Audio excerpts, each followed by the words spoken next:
des problèmes comme s'ils avaient une seule solution et une solution rationnelle. Et je pense qu'une approche critique est importante pour justement questionner la rationalité de la solution ou de l'approche, de la problématisation, de réfléchir, mais dans quelle logique je travaille finalement pour trouver une solution à un problème donné, que ce soit maintenant la gestion de l'eau ou une autre.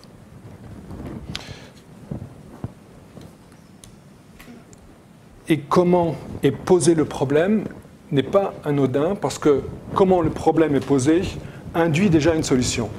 Bon, il y a plusieurs exemples, hein, mais comment vous posez le problème, que ce soit un problème de gestion ou un problème pratique, va déjà induire votre réflexion, comment résoudre ce problème. Donc, ce que je veux essayer de vous présenter aujourd'hui, c'est de réfléchir, mais comment le problème est posé et qu'est-ce que cela induit.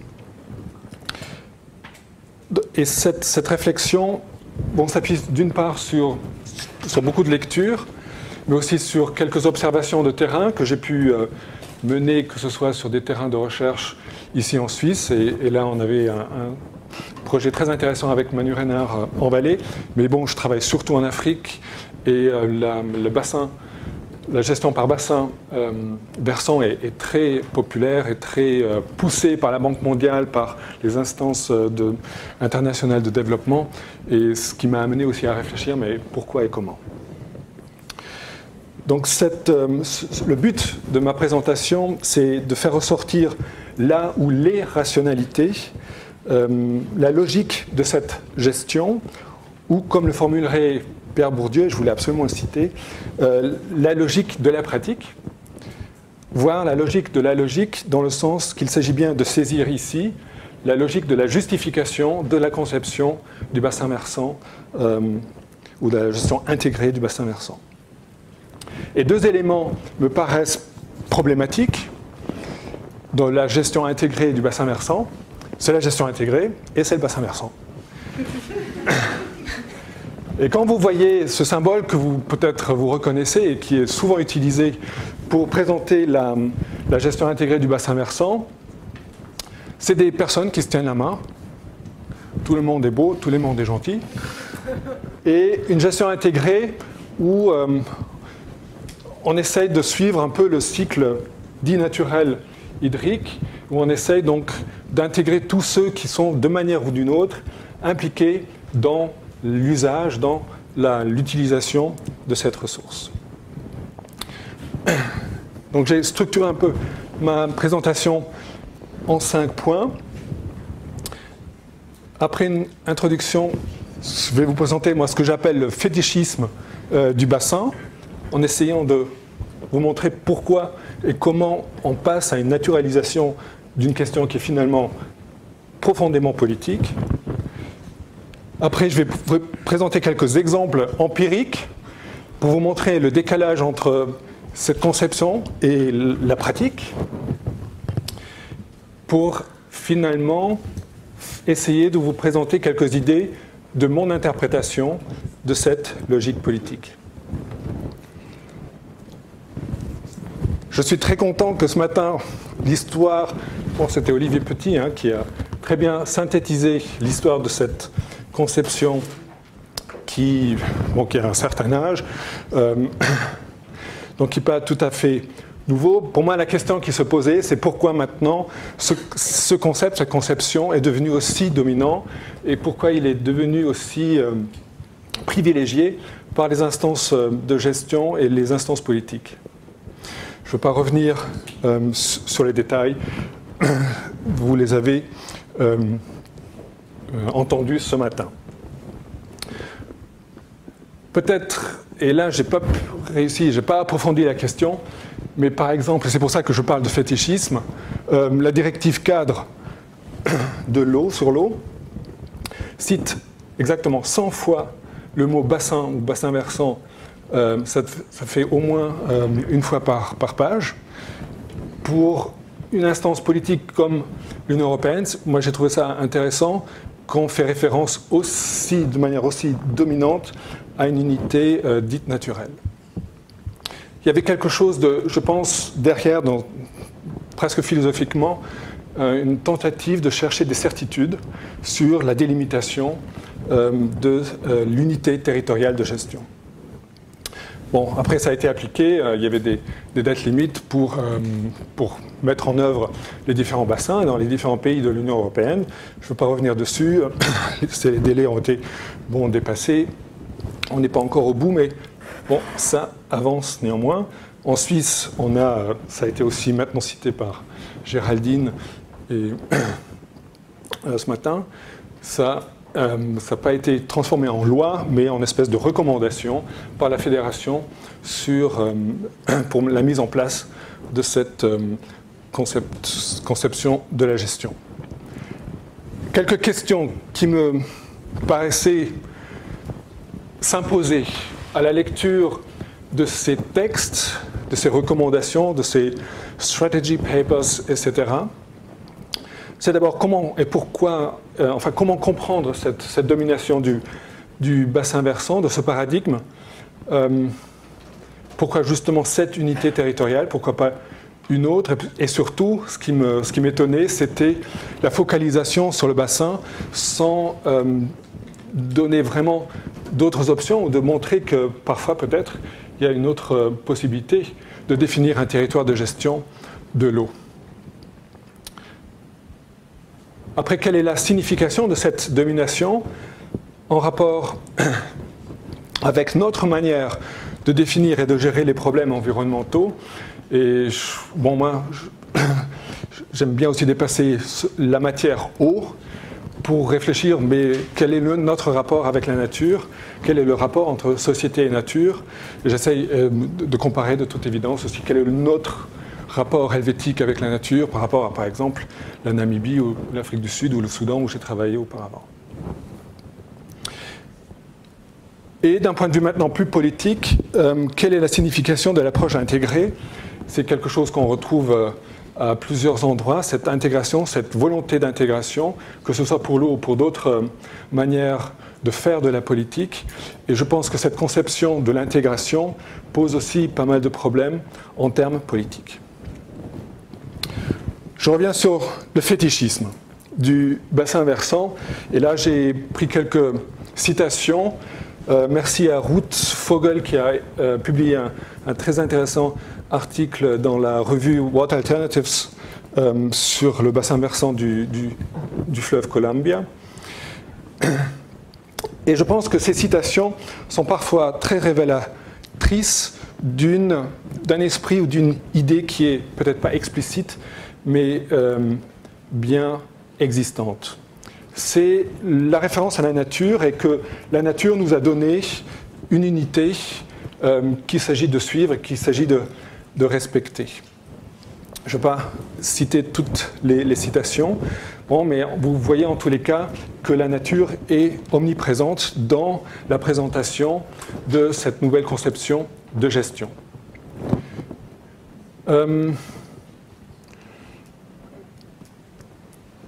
Je fais aussi peut-être fi de quelque chose qui je trouvais aussi intéressant, c'est que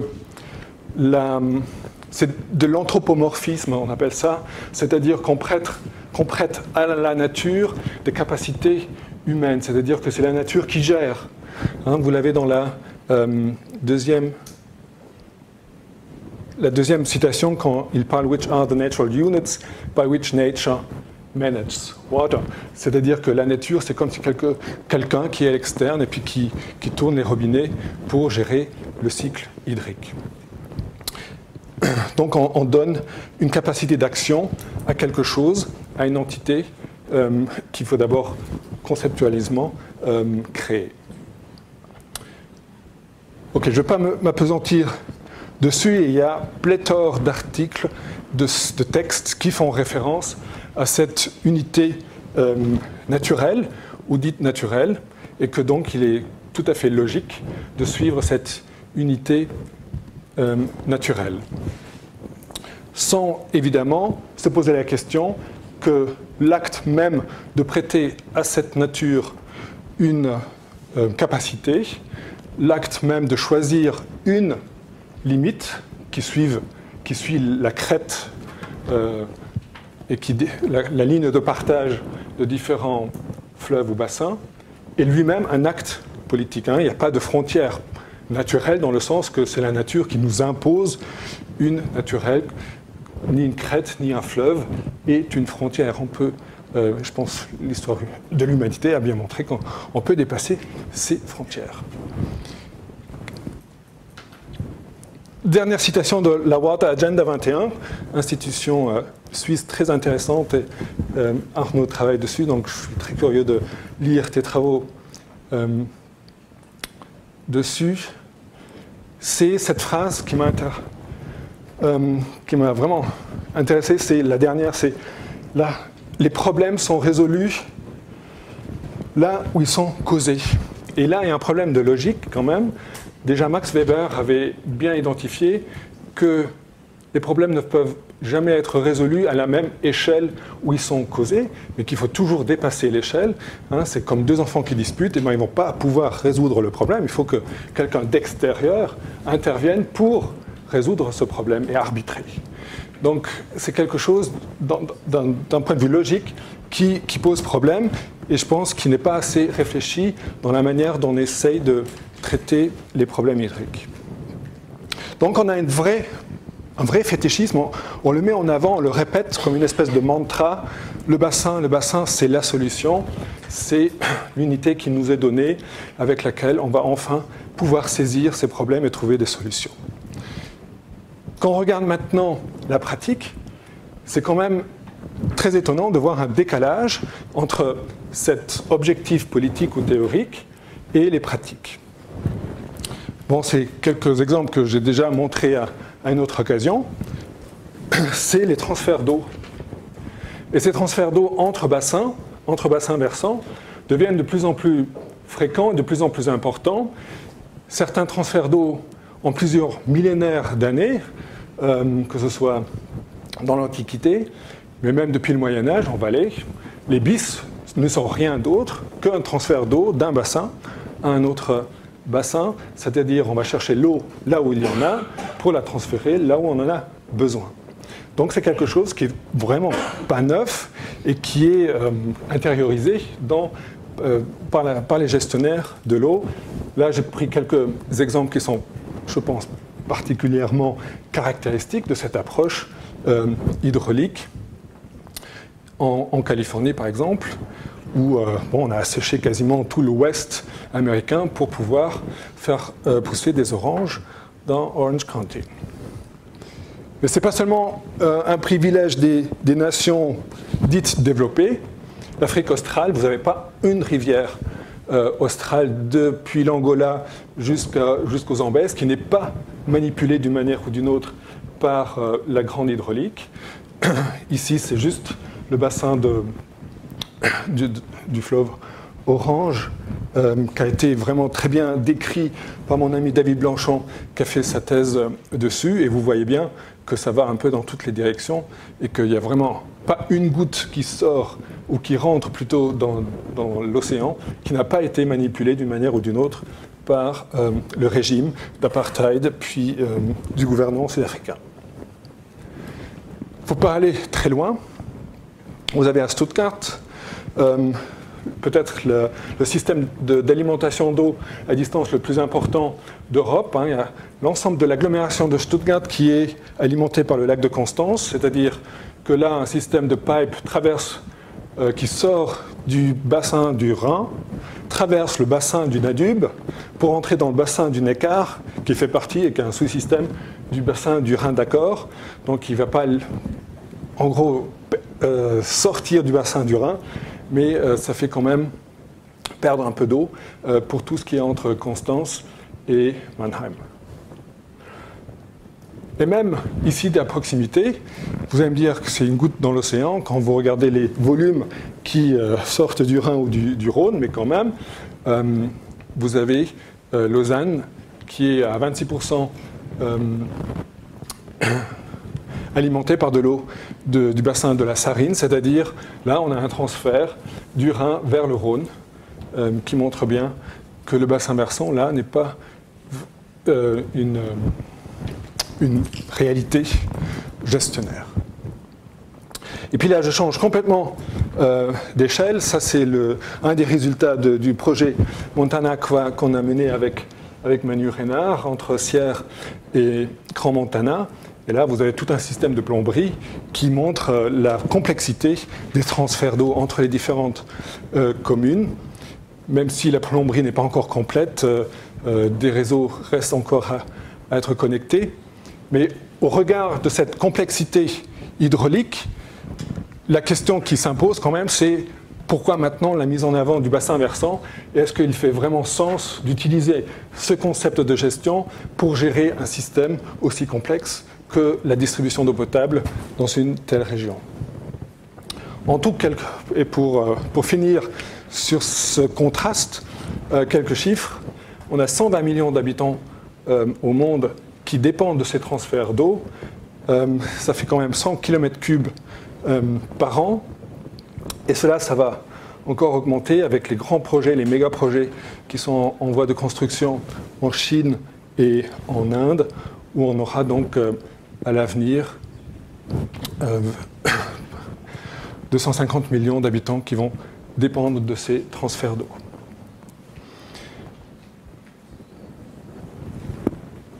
Ça, c'était des observations empiriques, quelques constats et tentatives d'interprétation.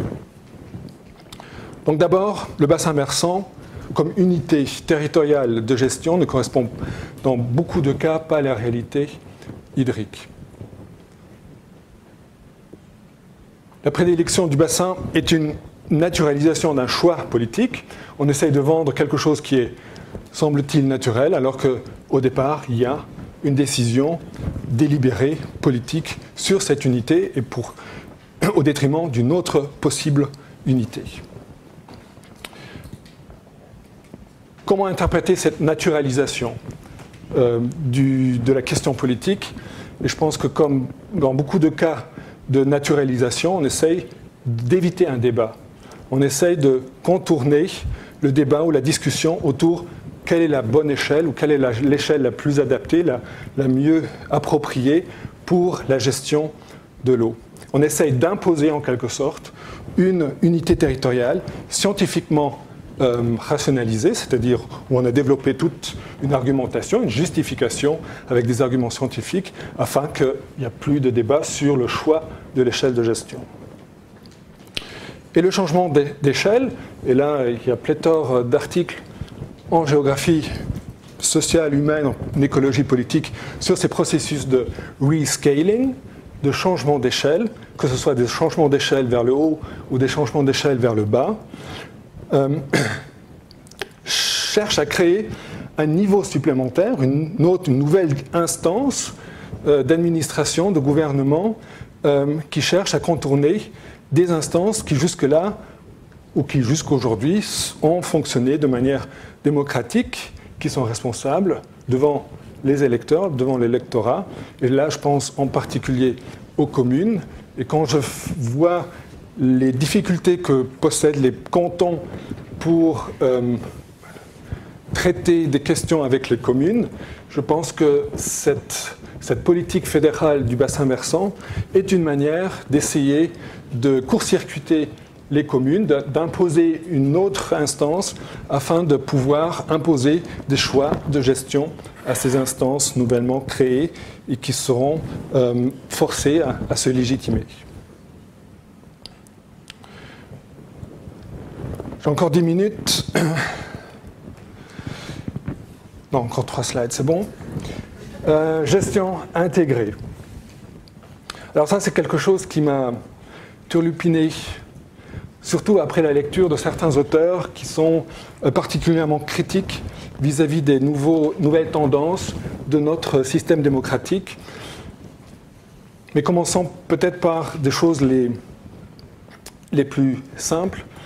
Et là, je pense que David Aubin l'a très bien montré ce matin, mais d'autres auteurs aussi, qui constatent une multiplication des instances, des plans, des textes. Donc les communes, les administrations sont littéralement submergées de nouveaux textes, de nouvelles approches, de nouveaux plans, de nouvelles obligations de planification. Et je pense en particulier aux administrations africaines, des gouvernements africains qui parfois ne savent plus quoi faire de ces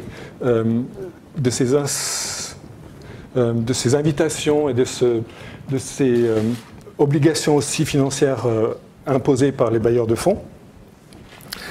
Et où on met toujours en avant la procédure, c'est-à-dire les plans, les textes, les juridiques qui doivent être appliqués. Et cette manière de rempiler, de multiplier ces millefeuilles juridiques, pour moi, c'est une espèce de tentative de suppression d'opposition, dans le sens où on essaye de densifier le corps juridique et politique, afin que les gens sont tellement liés à des commissions, à ces textes, à ces droits, à ces lois, qu'ils ont très peu de marge de manœuvre pour finalement aller chercher ailleurs, développer des idées, d'une certaine créativité, afin de trouver d'autres solutions à des problèmes, entre autres environnementaux.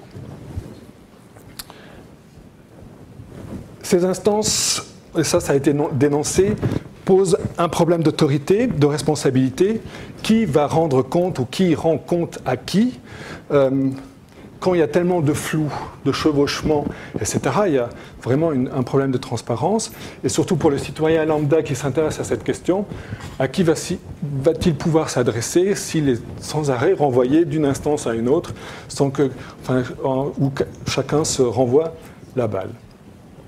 C'est ce que j'appelle la saturation et la compartimentation de l'espace politique, à force d'avoir tant d'instances, tant de démarches et de lois, de textes qui règlent cet espace politique.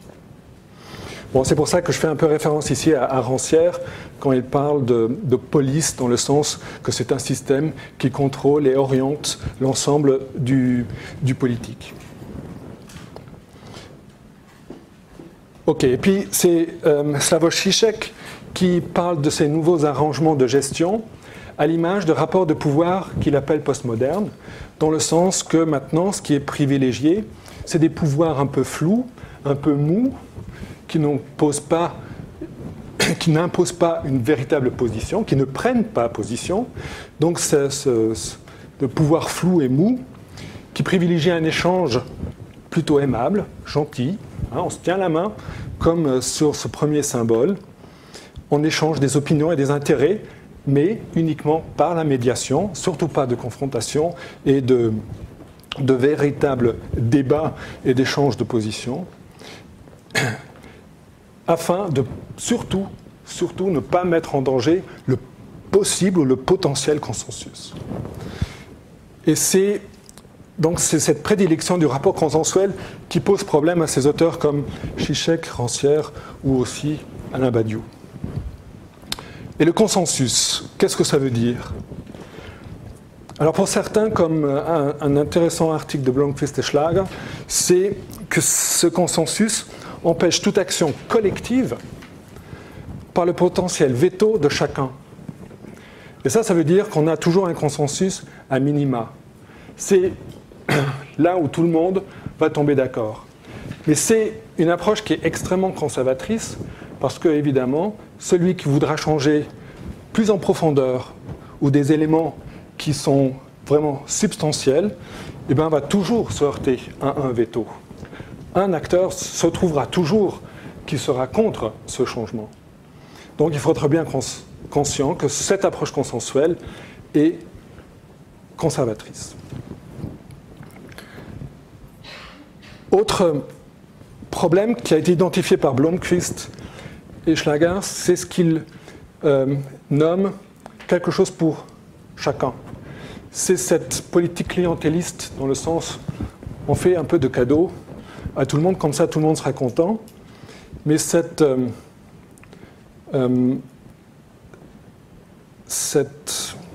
manière de faire supprime une opinion, une opposition, une idée qui pourrait mettre en danger ce consensus. Bon, je vais peut-être aller un peu plus vite. Bon, peut-être qu'il s'agit aussi de réfléchir à ce que ça veut dire le mot consensus. Consensus dans le sens étymologique du terme, c'est vraiment l'accord entre un régime sensible de présentation des choses et un mode d'interprétation de ces choses. Consensus. Donc c'est toujours du domaine du sensible et c'est dans la pensée de Jacques Rancière vraiment une machine de pouvoir qui est en marche et qui impose une certaine vision. Pour conclure, avec quelque chose d'abord de très simple.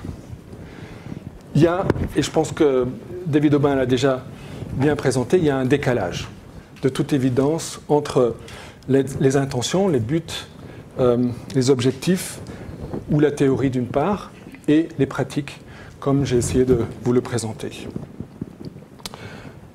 Après, la question, quelle est la bonne échelle, ou l'échelle la plus adaptée, l'échelle appropriée de gestion, n'est pas une question théorique ou juridique, c'est une question empirique. Et je pense que Jean-David l'a très bien montré, c'est un espace qui doit être négocié et qui ne doit pas être défini a priori. Mais si toutes les lois et toutes les stratégies et veulent imposer a priori le bassin versant, quelle est la marge de manœuvre? Quelle est la possibilité de discuter si cette unité territoriale est vraiment la plus pertinente? Sur le problème de l'intégration, et là, il y a quand même plusieurs études, et c'est quelque chose qui est un peu paresseux, je trouve, d'un point de vue scientifique et politique, c'est on présente l'intégration comme si c'était un but en soi. On ne se pose jamais la question, mais qu'est-ce qu'on veut achever ou qu'est-ce qu'on veut atteindre avec cette intégration? Qui doit être absolument intégré et qui ne peut être négligé dans cette intégration? Toute intégration a aussi des coûts de transaction et on peut aussi couler un système politique avec ces coûts de transaction. Et je le vois en Afrique où les municipalités africaines n'ont pas la force et l'argent, les moyens. Ici, à force de vouloir et devoir participer à toutes sortes de projets de développement, ils sont complètement handicapés pour gérer leur quotidien et de se préoccuper vraiment des problèmes de leur politique, de leur commune. Ok, ce qui me mène à cette analyse de la gestion intégrée par bassin comme une espèce de forme de gouvernance environnementale post-politique. Je m'explique. Et là, je fais référence à Eric Svengedo, qui montre comment cette gouvernance post-politique est une espèce d'arrangement, de réarrangement qui réduit le politique, pas la politique, le politique, à une sorte de police, de policy making managérial et consensuel. Je ne vais pas revenir sur les questions de gouvernance, mais là il y a un lien très très étroit entre les formes de gouvernance qui se sont développées ces dernières années et l'approche intégrative qui est sous-jacente à cette forme de gouvernance et qui crée et qui intègre aussi des acteurs qui sont appelés ici par Eric Svengedo, mais aussi par d'autres, comme des autorités ou d'acteurs non autorisés, dans le sens qu'ils n'ont pas de légitimité démocratique.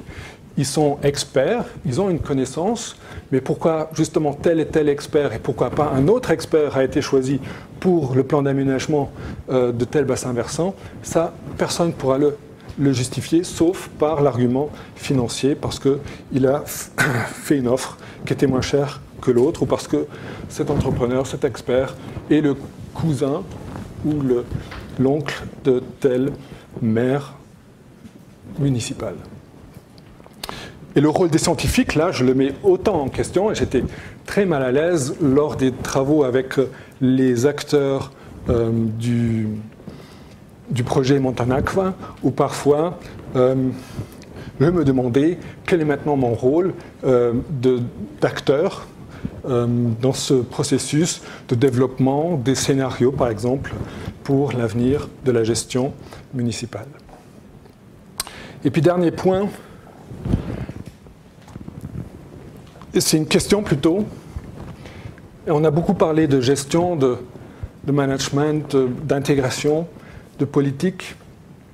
C'est une question d'un philosophe, Trachtenberg, des États-Unis, qui travaille sur les bassins versants aux États-Unis et qui pose la question, mais comment intégrer des aspects vraiment normatifs et explicitement normatifs, comme la justice, l'égalité politique et sociale, l'autonomie, mais ici, autonomie pas gestionnaire, mais l'autonomie dans le sens que les citoyens doivent pouvoir choisir les règles avec lesquelles ils ou elles veulent vivre, et surtout la question, finalement, du bien-être, et pas seulement du bien-être, de l'EDF ou d'autres entreprises qui profitent de notre eau.